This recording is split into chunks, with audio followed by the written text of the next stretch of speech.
Please consider wearing your headphones for a better audio experience.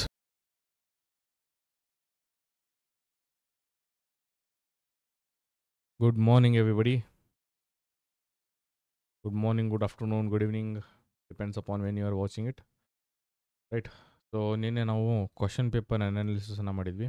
That is 27th August 2024 ಆಗಿರುವಂತಹ KSRE films ಎಕ್ಸಾಮಿನೇಷನದ್ದು question ಪೇಪರ್ನ analyse ಮಾಡಿದ್ವಿ. ಅದ್ರ basis ಮೇಲೆ ನಾವು pattern ಯಾವ ಥರ ಬಂದೈತಿ ಅಂತ ಅದನ್ನು ಒಂದು ಸತ ನೋಡ್ಕೊಂಡ್ವಿ. ರೈಟ್. ಸೊ ಈಗ KSRE ಎಕ್ಸಾಮ್ ಆಕೈತೆ ಅನ್ನೋದು ಗ್ಯಾರಂಟಿ ಐತಿ. ಡೇಟ್ಸ್ ಏನೂ ಕೊಟ್ಟಿಲ್ಲ, ಯಾವಾಗ ಕೊಡ್ತಾರೋ ನೋಡೋಣ. Will wait for the dates. But date ಕೊಡುವವರೆಗೂ what should be our strategy? ಸುಮ್ಮನೆ ಕೂತ್ಕೊಳ್ಳೋಣ, ಪಿಕ್ಚರ್ ನೋಡೋಣ, ಏನು ಮಾಡೋಣ? Right. Let us properly plan it. So planning ಮಾಡ್ಬೇಕಂದ್ರೆ ಲೆಟ್ ಅಸ್ ಅಂಡರ್ಸ್ಟ್ಯಾಂಡ್ ಫಸ್ಟ್ ಮೊನ್ನೆ ಆಗಿರುವಂಥ ಎಕ್ಸಾಮ್ 27th August 2024 ಆಗಿರುವಂಥ ಎಕ್ಸಾಮ್ ಒಳಗಡೆ ನಿಮ್ಮದು ಮಾರ್ಕ್ಸ್ ಎಷ್ಟು ಬಂದೈತೆ ಅನ್ನೋದು ಮ್ಯಾಟ್ರ್ ಆಕೈತಿ. ಅದ್ರ ಬೇಸಿಸ್ ಮೇಲೆ ಪ್ಲ್ಯಾನ್ ಮಾಡ್ಬೋದು. ರ್ಯಾಂಡಮಾಗಿ ಎಲ್ಲರಿಗೂ ಒಂದೇ ಪ್ಲ್ಯಾನ್ ಹಚ್ಚೋಕ್ಕಾಗೋದಿಲ್ಲ, ಹೌದಾ?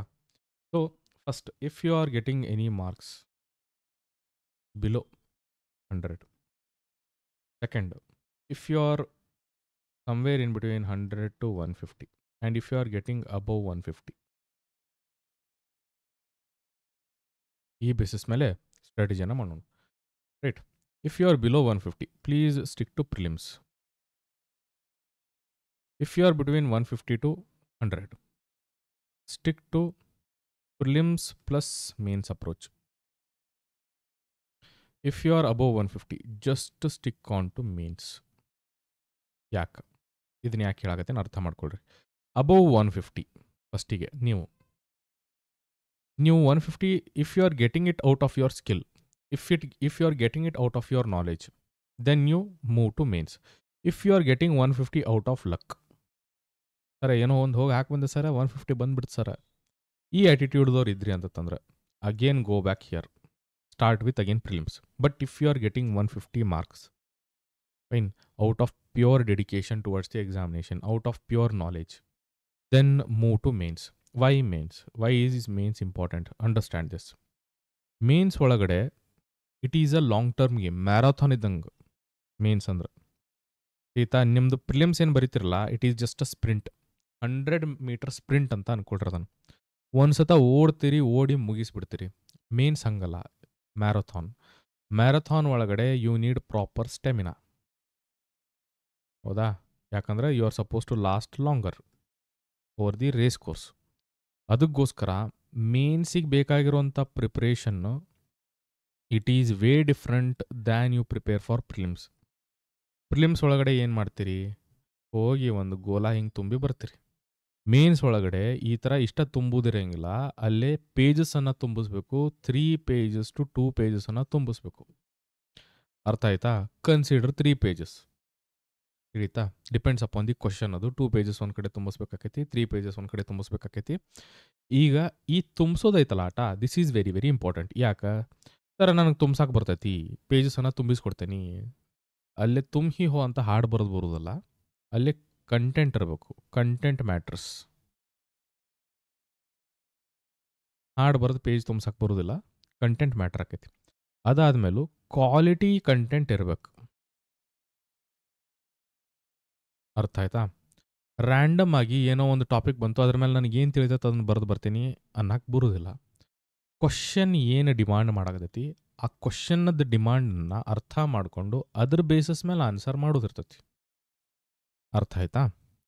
ಅದನ್ನು ಬಿಟ್ಟು ನಾ ಈ ಟಾಪಿಕನ್ನು ಇಷ್ಟ ಓದೇನಿ, ಇದ್ರೊಳಗೆ ನನಗೆ ಏನೇನು ಗೊತ್ತೈತಿ ಅದನ್ನೆಲ್ಲ ನಾ ಅಲ್ಲೇ ಬರೆದು ಬರ್ತೇನೆ ಅಂತಂದರೆ that doesn't work here. Mains ಒಳಗಡೆ ಅದು ಕೆಲಸ ಮಾಡೋದಿಲ್ಲ. ಅದು ನಿಮ್ಮ ಡಿಗ್ರಿ ಎಕ್ಸಾಮ್ದಾಗ ಮಾಡಿರ್ಬೋದು, ಬಟ್ ಇಲ್ಲೇ ವರ್ಕ್ ಮಾಡೋದಿಲ್ಲ. ಅದ್ರ ಜೊತೆಗೆ you are also suppose to develop certain examples to quote. ಎಕ್ಸಾಂಪಲ್ಸನ್ನು ಡೆವಲಪ್ ಮಾಡಬೇಕು, ಕೇಸ್ ಸ್ಟಡೀಸನ್ನು ಡೆವಲಪ್ ಮಾಡ್ಕೋಬೇಕು. ರೈಟ್. ಸ್ಕೀಮ್ಸನ್ನು ನಿಮ್ಮ ತುಟಿ ಮೇಲೆ ಇರಬೇಕು. ಸ್ಕೀಮ್ಸ್ ಯಾವ ಸ್ಕೀಮನ್ನು ಎಲ್ಲಿ ಹಚ್ಚಬೇಕು, women related scheme, old age related scheme, et cetera. All this you are suppose to prepare. ಇದು ಒಂದೇ ದಿವಸದ ಕೆಲಸ ಅಲ್ಲಿದೆ. This is not a one day game. Mains preparation is going to take a lot of time, and if you are preparing properly it is going to take a hell lot of time. ಅರ್ಥ ಆಯ್ತಾ? ಫಸ್ಟಿಗೆ answer writing practice ಯಾರ್ಯಾರು ಇನ್ನೂ ಮಾಡಿರಂಗಿಲ್ಲ, ನಿಮಗೆ answer writing practice ಬರ್ಬೇಕಂದ್ರೆ it will take more amount of time. ಅರ್ಥ ಆಯ್ತಾ? ಸೊ ಅರ್ಥ ಮಾಡ್ಕೊಳ್ರಿ, ಯಾರ್ಯಾರು 150 ಅಬೋವ್ ಅದಿರಿ, please don't continue with prelims anymore. ಎಲ್ಲಿವರೆಗೂ ಅಂತಂದ್ರೆ ಡೇಟ್ ಎಲ್ಲಿವರೆಗೂ ಕೊಡೋದಿಲ್ಲ ಅಲ್ಲಿವರೆಗೂ ಪ್ಲೀಸ್ ಸ್ಟಿಕ್ ಟು ಮೇನ್ಸ್. ನಾವು ಡೇಟ್ ಕೊಟ್ಟರು will move to prelims mode. Okay, date ಕೊಡುವವರೆಗೂ ಅಟ್ಲೀಸ್ಟ್ ಒಂದು ಸಬ್ಜೆಕ್ಟ್ ಆದರೂ ಮುಗಿಸ್ಕೊಳ್ರಿಪ್ಪ ಅದ್ರೊಳಗೆ. ಯಾಕೆ ಹೇಳಾಕತ್ತೀನಿ, 4 ಪೇಪರ್ ಅದಾವೆ, 1 2 3 4 ಅಂತ, GS 4 4 GS ಪೇಪರ್ ಅದಾವೆ. 4 GS ಪೇಪರ್ ಒಳಗೆ ಸರ್ಟನ್ ಟಾಪಿಕ್ಸ್ ಭಾಳ ಏನಂತಾರ ಓವರ್ಲ್ಯಾಪ್ ಆಗತ್ತವೆ. ಫಾರ್ ಎಕ್ಸಾಂಪಲ್ ಪಂಚಾಯತ್ ರಾಜ್ನ ನೋಡ್ಕೊಳ್ರಿ, ಪೇಪರ್ 1 ಒಳಗೂ ಬರಾಗತ್ತೆ, 2 ಒಳಗೂ ಬರಾಗತ್ತೆ, 3 ಒಳಗೂ ಬರಾಗತ್ತೆ. ಈಗ ಗೊತ್ತಿರಬೇಕಾಗಿದ್ದೇನಂತಂದ್ರೆ ಪೇಪರ್ 1 ಒಳಗೆ ಬಂದ್ರೆ ನಾ ಕ್ವಶನ್ ನಾನು ಯಾವ ಥರ ಅಪ್ರೋಚ್ ಮಾಡಬೇಕು, ಪೇಪರ್ 2 ಒಳಗೆ ಬಂದರೆ ಯಾವ ಥರ ಅಪ್ರೋಚ್ ಮಾಡಬೇಕು, ಪೇಪರ್ 3 ಒಳಗೆ ಬಂದರೆ ಯಾವ ಥರ ಅಪ್ರೋಚ್ ಮಾಡಬೇಕು. ಎಲ್ಲ ಕಡೆ ಒಂದೇ ಪೇಪರ್ನ ಎಲ್ಲ ಕಡೆ ಒಂದೇ ಥರದ ಆನ್ಸರ್ನ ಬರೆದು ಬರಕ್ಕೆ ಬರೋದಿಲ್ಲ. ಅರ್ಥ ಮಾಡ್ಕೊಳ್ರಿ. ಯಾಕೆ ಹೇಳಕತ್ತೀನಿ, for example mention the principles of Mahatma Gandhi ಬರಂಗಿಲ್ಲ ಇಂಥ ಕ್ವಶನ್ ಬಂತು ಅಂತ ಇಟ್ಕೊಳ್ರಿ. ಎಥಿಕ್ಸ್ನಾಗ ಇದನ್ನು ಹೆಂಗೆ ಆನ್ಸರ್ ಮಾಡ್ಬೇಕು ಅನ್ನೋದು ಗೊತ್ತಿರಬೇಕು. ಮಾಡರ್ನ್ ಹಿಸ್ಟ್ರಿ ಒಳಗಡೆ ಈ ಕ್ವಶನ್ ಬಂತಂತಂದ್ರೆ ಯಾವ ಥರ ಆನ್ಸರ್ ಮಾಡಬೇಕು ಅನ್ನೋದು ನಿಮಗೆ ಐಡಿಯಾ ಇರಬೇಕು. ಅರ್ಥ ಆಯ್ತಾ? ಎರಡೂ ಕಡೆ ಒಂದೇ ಆನ್ಸರ್ ಬರ್ದು ಅಂದ್ರೆ ಮಾರ್ಕ್ಸ್ ಸಿಗೋದಿಲ್ಲ. ಅಪ್ರೋಚ್ ಬೇರೆ ಬೇರೆ ಐತೆ, ಅದಕ್ಕೆ ಹೇಳಕತ್ತಾನೆ ನಾನು. Mains is a different ball game. ಮೇನ್ಸನ್ನು ನೀವು ಪ್ರಿಲಿಮ್ಸ್ ಅನ್ಕೊಳಕ್ಕೆ ಹೋಗ್ಬೇಡ್ರಿ. It is a different thing, different ಅಪ್ರೋಚೇ ಬೇರೆ ಐತಲ್ಲೇ. ಆಯ್ತಾ? ಭಾಳ ಮಂದಿಗೆ ಇದು ಗೊತ್ತಿಲ್ಲ, ಬಟ್ ಅರ್ಥ ಮಾಡ್ಕೊಡ್ರಿ. It is altogether different ball game. Next, people who are getting 100 to 150, you guys concentrate on prelims as well as mains. ಹೆಂಗೆ ಸರ್? ಡೈಲಿ 6 hours ಪ್ರಿಲಿಮ್ಸಿಗೆ ಕೊಡ್ರಿ, 3 hours ಮೇನ್ಸಿಗೆ ಕೊಡ್ರಿ, provided you R not a working candidate. NWC ಅಂದ್ರೆ non working candidate. If you are a working candidate, 3 hours ಪ್ರಿಲಿಮ್ಸಿಗೆ ಕೊಡ್ರಿ, at least 1.5 hour or 2 hours ಮೇನ್ಸಿಗೆ ಕೊಡ್ರಿ if you are a working candidate. ಅರ್ಥ ಆಯ್ತಾ? Try to divide your days. ಮೇನ್ಸಿಗೆ ಏನು ಮಾಡ್ಬೇಕು ಸರ್? First syllabus ಮುಗಿಸ್ಕೊಡ್ರಿ. ಎಷ್ಟು ಆಕೈತೆ ಅಷ್ಟು ಮುಗಿಸ್ಕೊಡ್ರಿ ಸಿಲೆಬಸ್. ಎಲ್ಲ ಮುಗಿಯೋದಿಲ್ಲ ನನಗೂ ಗೊತ್ತು, ಬಟ್ ಎಷ್ಟು ಆಕೈತಿ ಅಷ್ಟು ಮುಗಿಸ್ಕೊಳಕ್ಕೆ ಟ್ರೈ ಮಾಡಿರಿ. ಸಿಲೆಬಸ್ ಒಳಗಡೆ ಈಚ್ ಆ್ಯಂಡ್ ಎವ್ರಿ ಕೀವರ್ಡ್ ಮೇಲೆ ನಿಮ್ಮ ಕಡೆ ನೋಟ್ಸ್ ಇರ್ಬೇಕು. ಇದನ್ನ ತಲೆಗೆ ಇಟ್ಕೊಡ್ರಿ. ಹ್ಯಾಂಡ್ ರಿಟನ್ ನೋಟ್ಸ್ ಇಟ್ಕೊತಿರೋ ಏನು ಪ್ರಿಂಟೆಡ್ ನೋಟ್ಸ್ ಇಟ್ಕೊತಿರೋ ನಿಮಗೆ ಬಿಟ್ಟಿದ್ದು, but each and every keyword ಮೇಲೆ ನಿಮ್ಮ ಕಡೆ ಮೇನ್ಸ್ ನೋಟ್ಸ್ ರೆಡಿ ಆಗಿರಬೇಕು. ಫೈನ್. ಪ್ರಿಲಿಮ್ಸಿಗೆ ಅಂತೂ ನಿಮ್ಗೆ ಗೊತ್ತು ಹೆಂಗೆ ಓದ್ಬೇಕು ಅನ್ನೋದು. ಮೇನ್ಸದ್ದು ಸ್ಟಾರ್ಟ್ ಮಾಡ್ಕೊಡ್ರಿ, ಬಿಡಕ್ಕೆ ಹೋಗ್ಬೇಡ್ರಿ. And those people who are scoring less than 100, you just stick on to prelims. You don't worry about anything else. ಮೇನ್ಸಿಗೆ will work out after prelims. Fine. ಈಗ ಸದ್ಯಕ್ಕೆ ಪ್ರಿಲಿಮ್ಸ್ ಪಾಸ್ ಆಗೋದ್ರ ಬಗ್ಗೆ ವಿಚಾರ ಮಾಡೋಣ. ಸೊ ನಿಮಗೋಸ್ಕರ ನಾವೊಂದು ಏನಂತಾರೆ ಸಿಂಪಲಾಗಿ ಒಂದು ಟ್ರಿಕ್ ಹೇಳ್ಬಿಡ್ತೀನಿ ಏನು ಮಾಡ್ಬೇಕು ಅನ್ನೋದು. ಮೊನ್ನೆ ಬಂದಿರುವಂಥ ಕ್ವಶನ್ ಪೇಪರ್ನ ಅನಲೈಸ್ ಮಾಡಿದಾಗ ಆ್ಯಂಡ್ ಇಷ್ಟು ದಿವ್ಸ ಬರ್ತಾ ಇರುವಂಥ ಕ್ವಶನ್ ಪೇಪರ್ಸನ್ನು ನೋಡಿದಾಗ, few subjects you can't miss. ಯಾವ್ದ್ಯಾವುದು? First polity, geography, economics. Very very important. ಹೌದಾ? ಇದ್ರೊಳಗಡೆ 50 ಕ್ವಶನ್ಸ್ ಬಂದ್ಬಿಡ್ತಾವೆ. ಆಲ್ಮೋಸ್ಟ್ 45 to 50 ಕ್ವಶನ್ಸ್ ಇದ್ರೊಳಗಡೆ ಕವರ್ ಆಗ್ಬಿಡ್ತಾವೆ. So what you are suppose to do is you are suppose to read these sources cover to cover. ಏನು ಒಂದು ಪಾಯಿಂಟನ್ನು ಬಿಡ್ತಕ್ಕದ್ದಲ್ಲ, ಪ್ರಾಪರ್ ಕಾನ್ಸೆಪ್ಚುಯಲ್ ಅಂಡರ್ಸ್ಟ್ಯಾಂಡಿಂಗ್ ಜೊತೆಗೆ. Each and everything you are suppose to cover from here. ಅರ್ಥ ಆಯ್ತಾ? ಇದಾದಮೇಲೆ rest of the things ಏನೇನದಾವೆ ನೋಡ್ಕೊಂಡು ತಗೋಣ. First, international relations. This is for paper 1. Okay, ಈಗ ನಾ ಮಾತಾಡ್ತಾ ಇರೋದು for paper 1. International relations along with that current affairs.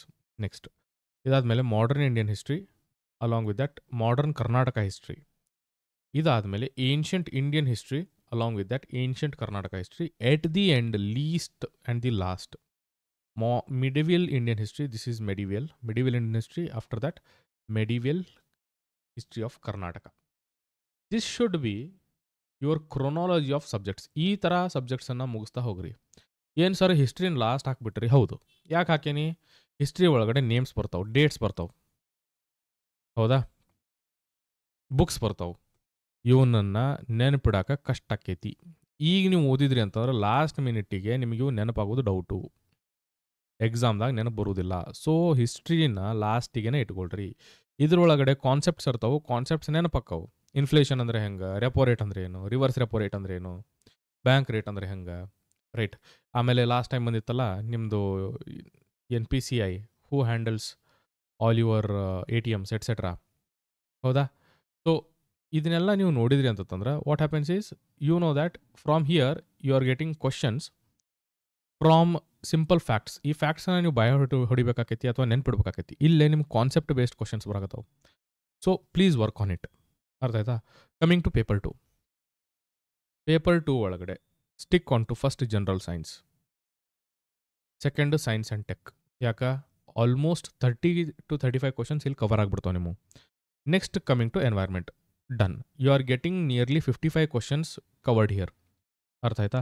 At the end one of the most low hanging fruit ಯಾವುದಪ್ಪ ಅಂದ್ರೆ ನಿಮ್ಮದು mental ability. That is your aptitude, reasoning and English comprehension. Very very easy low hanging fruits. ಸಿಂಪಲಾಗಿ marks ಬರ್ತಾವಿಲ್ಲ, ಭಾಳ ತಲೆ ಹೆಚ್ಚುವಂಥದ್ದು ಇರೋದಿಲ್ಲ. ಆಮೇಲೆ easily ಇದನ್ನು ಆನ್ಸರು ಕೂಡ ಮಾಡ್ಬೋದು. ಸೊ ಇವು ಏನಿಲ್ಲ ಅಂತಂದ್ರೆ 20 ಕ್ವಶನ್ಸ್ ಅಂದ್ರೂ ಬಂದೇ ಬರ್ತಾವೆ. ಹೌದಾ?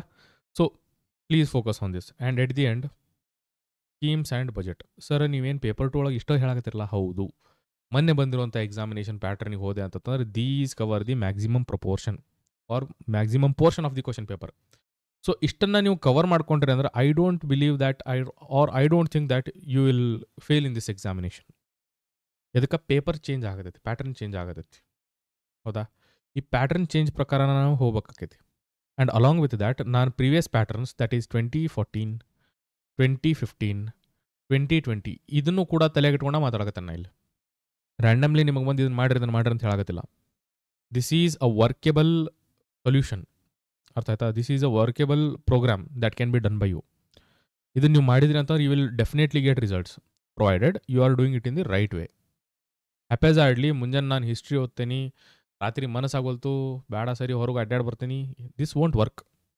If you are giving your effort in a particular examination, give your 100% into it. Otherwise don't give it at all. This is what I believe in. So ಇದನ್ನು ಎಲ್ಲಿವರೆಗೂ ಮಾಡ್ಬೇಕಪ್ಪ ಅಂದ್ರೆ ನಿಮಗೆ KPSC ಡೇಟ್ ಅನ್ನೋ ಕೊಡುವವರೆಗೂ ಮಾಡಿರಿ. ಅರ್ಥ ಆಯ್ತಾ? ಡೇಟ್ ಕೊಟ್ಟ ಮೇಲೆ ಏನು ಮಾಡೋದು ಸರ್? ಡೇಟ್ ಬಂದ ಮೇಲೆ move on to prelims, provided prelims is just within 2 months. ಯಾಕೆ? For any prelims 2 months is more than enough. ನನಗೆ ಕೇಳಿದರೆ it is more than sufficient. In fact 1 month is sufficient, 15 days are sufficient. ತಿಳಿತಾ? But over all consider ಮಾಡ್ಕೊಂಡ್ರೆ 2 months are more than enough to clear any prelims. ಅರ್ಥ ಆಯ್ತಾ? So ಈ 2 months are more than enough ನಾನು ಕೇಳಿದ್ರೆ. But ಏನಾದರೂ if you are getting more time, consider ಈಗ ಮಾಡೋಕ್ಕಾಗೋದಿಲ್ಲ KPSCಗೆ, we will conduct the examination in February 2025 ಅಂದರು ಅಂತ ಇಟ್ಕೊಳ್ರಿ. You have ample amount of time. ಅರ್ಥ ಮಾಡ್ಕೊಳ್ರಿ.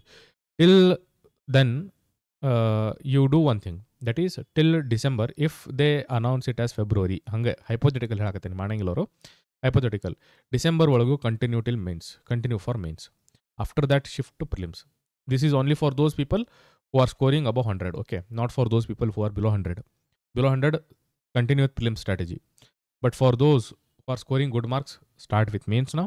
And at the end, you can shift to prelims. And one artha madkodri, if you are starting with mains, your knowledge is going to increase like multiple folds. ಅರ್ಥ ಆಯ್ತಾ?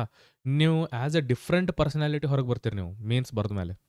ಯಾಕಂತಂದ್ರೆ ನಿಮ್ಮದು thinking ability ಬೇರೆ ಆಗಿರ್ತೈತಿ, ನಿಮ್ಮದು thought process change ಆಗಿರ್ತೈತಿ. You are now able to handle multiple things at multiple points of time. ಅರ್ಥ ಆಯ್ತಾ? ಸೊ ಅದಕ್ಕೋಸ್ಕರ ಹೇಳಕತ್ತೀನಿ, ಪ್ರಿಲಿಮ್ಸ್ ಒಳಗಡೆ ಪ್ರೆಷರ್ ಅನ್ಸೋದಿಲ್ಲ ನಿಮ್ಗೆ. Prelims becomes very very easy if you prepare for mains. Though the syllabus differs but the logic remains the same there. ಅರ್ಥ ಮಾಡ್ಕೊಡ್ರಿ. ಒಂದು ಸತ ನೀವು ಮೇನ್ಸ್ ಬರೆಯೋಕೆ ಸ್ಟಾರ್ಟ್ ಮಾಡಿದ್ರಿ ಅಂತಂದ್ರೆ you will get to know what the examiner is looking for in an examination. ಅದು ನಿಮಗೊಂದು brief idea ಗೊತ್ತಾಕೈತಿ. ಅರ್ಥ ಆಯ್ತಾ? So please do that. This is my kind request. Okay, next ನೀವು ಇನ್ನೊಂದು ಮಾಡಬೇಕಾಗಿರೋದು ಏನಪ್ಪ ಅಂತಂತಂದ್ರೆ ಈ 2014, 2020 ಇವೇನು ಪೇಪರ್ಸ್ ಅದಾವಲ್ಲ ಇವನನ್ನು ಒಮ್ಮೆ ಎಕ್ಸಾಮಿನ್ ಮಾಡಿರಿ, ಅಥವಾ ಇವನನ್ನು ಒಮ್ಮೆ ಹೋಗಿ ಇನ್ನೊಮ್ಮೆ ನೋಡ್ಕೊಳ್ರಿ. Along with that for the people who are just sticking on to prelims, ಇನ್ನೂ ಪ್ರಿಲಿಮ್ಸನ್ನೇ ನಾನು ಮಾಡ್ತೇನೆ ಅನ್ನೋರಿಗೆ please refer 2022, 23 and 2024 UPSC question papers. ಒಂದು ಸತ ನೋಡ್ಕೊಳ್ರಿ, ಯಾಕಂದ್ರೆ ಪ್ಯಾಟರ್ನ್ ಚೇಂಜ್ ಇಲ್ಲಿಂದ ಕಂಡು ಬರಾಕತ್ತೈತೆ ನಿಮಗೆ. ಸೊ ಈ ಪ್ಯಾಟರ್ನ್ ಚೇಂಜ್ ಅರ್ಥ ಆಕೈತೆ ನಿಮಗೆ. ಈ ಚೇಂಜ್ಡ್ ಪ್ಯಾಟರ್ನಿಗೆ ಯಾವ ಥರ ಆನ್ಸರ್ಸನ್ನು ನಾನು ಕೊಡಬೇಕು ಅನ್ನೋದು ನಿಮಗೊಂದು ಬ್ರೀಫ್ ಐಡಿಯಾ ಗೊತ್ತಾಕೈತಿ. ಅರ್ಥ ಆಯ್ತಾ? ಇದರೊಳಗೆ ನಿಮ್ಗೆ ಕ್ಲಾರಿಟಿ ಸಿಗಂಗಿಲ್ಲ, ಐ ನೋ ದ್ಯಾಟ್, ಬಟ್ ನಿಮಗೊಂದು ಐಡಿಯಾ ಸಿಗ್ತದೆ. That is more than sufficient. ಅರ್ಥ ಆಯ್ತಾ? So please stick on to this strategy. ನಿಮಗೇನಾದರೂ ಡೌಟ್ಸ್ ಇದ್ದರೆ please comment down below. Fine, I'm always here to help you. Please comment down below. Or if you have any doubts, you can address them in the group. ನಮ್ಮ ಚಾನಲಿಗೆ, ನಮ್ಮ Telegram ಚಾನಲಿಗೆ ನೀವು links ಅಂತ ಬರ್ತೈತಿ. Telegram ಚಾನಲ್ದು group ಮೇಲೆ click ಮಾಡಿದ್ರಿ ಅಂದರೆ links ಅಂತ ಬರ್ತೈತಿ. ಈ ಲಿಂಕ್ಸ್ ಒಳಗಡೆ ಹೋದ್ರಿ ಅಂತಂದ್ರೆ you will get channel link, sorry group link, not channel, ಗ್ರೂಪದ್ದು ಲಿಂಕ್ ಸಿಗ್ತೈತಿ. If you have any doubts we can communicate in the group. ಅರ್ಥ ಆಯ್ತಾ? ನಾನು ಯೂಶ್ವಲಿ ನೈಟ್ನಾಗ ಚೆಕ್ ಮಾಡ್ತಿರ್ತೇನೆ ಏನೇನಾರು ಮೆಸೇಜ್ ಇದ್ರೆ. So at that point of time I will reply to you. Okay, so this is all about the strategy which you are suppose to follow for the next few months. Fine. So till then, please stick on to this strategy.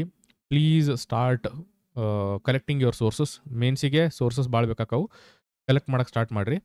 And in the coming few days, we'll start with new things. Okay, till then, take care guys. Bye bye.